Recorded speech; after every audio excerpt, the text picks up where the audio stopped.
자, 이번에는 제가 자문하고 있는 업체에서 나온 사례인데요. 좀 재미난 사례입니다. 관리단이 위탁관리 업체와 이중계약을 체결한 경우에 먼저 계약을 체결한 위탁관리 업체가 나중 계약을 체결한 위탁관리 업체를 상대로 해서 관리단과 그 위탁, 나중에 체결된 거죠. 그 위탁관리 계약의 효력 정지를 구할 수 있는지 여기에 대해서 실제 사례가 있었고 이 사례에 대해서 한번 말씀드려 보겠습니다. 이 사안을 제가 질문을 만들어 봤는데요. 다음과 같습니다. 안녕하세요, 변호사님. 저는 창원에 있는 어떤 오피스텔의 재단 회장입니다. 저희가 위탁 관리를 하게 되어서 A 업체와 위탁 관리 계약을 체결했는데 나중에 알고 보니까 A 업체가 부실 관리 업체예요. 그리고 계약 조건도 다 못 맞췄습니다. 그래서 그 A 업체가 저희 건물 관리의 여러 조건에서 맞지 않아서 위탁 계약을 해지하고 다른 B라는 업체로 변경해서 위탁 관리 계약을 체결했습니다. 이제 이러니까 A 업체가 난리가 난 거죠. 그런데 갑자기 A 업체가 저희 관리단과 B 업체 간의 계약이 이중계약이고 이것은 배임행위다 라고 하면서, 배임행위니까 불법행위로서 무효잖아요. 그렇게 무효를 주장하면서 저희를 상대로, 저희 즉 관리단과 B 업체를 상대로 계약 효력정지 가처분 신청을 해왔습니다. 과연 이러한 가처분이 가능한 것일까요?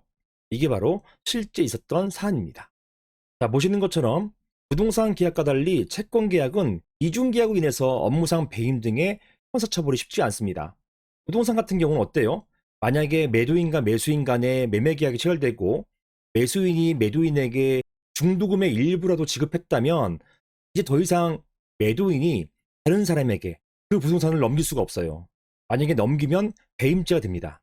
업무상 배임죄가 되기 때문에 그 계약은 무효가 돼요. 하지만 채권 계약은 이런 게 없습니다. 단지 그게 문제가 되면은 형사처벌은 안 되고 민사적으로 배상 판결로 정리가 돼요.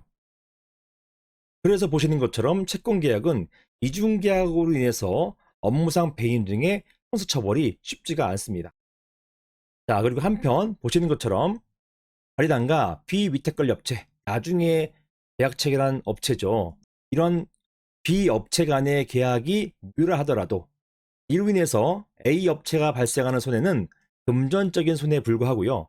이런 금전적인 손해를 보상받기 위해서는 이러한 가처분이 아니라 합류예요. 그래서 이 가처분이 안 된다는 얘기입니다. 이러한 금전적인 손해는 가압류나 민사 불안소송으로 해결돼야 하는 것들이에요.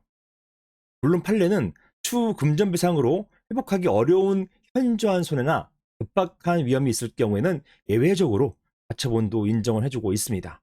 다만 이런 예는 굉장히 드뭅니다. 따라서 A 업체가 제기한 가처분 신청은 효력정지를 구할 피보전 권리, 즉 이런 권리는 가처분이 아니라 가압류예요. 가처분에 대한 피보전 권리가 없단 말입니다. 이 피보전 권리가 되려면 어떤 불법행위가 입증돼야 되거든요. 이런 것이 부족하고 그 다음에 그것은 가압류를 하면 되는 것이기 때문에 보전의 필요성이 인정되지 못한다는 것이에요. 그래서 기각될 가능성이 높은 것으로 보입니다. 그리고 유사한 사안에서도 마찬가지로 판단해서 결국 기각됐어요. 즉 가압류나 별도의 민사 본안소송, 즉 손해배상 청구 소송을 제기하면 되는 것이지 이렇게 계약의 효력정지 등 가처분 신청을 해서는 안 된다라는 것이 판례의 태도였습니다.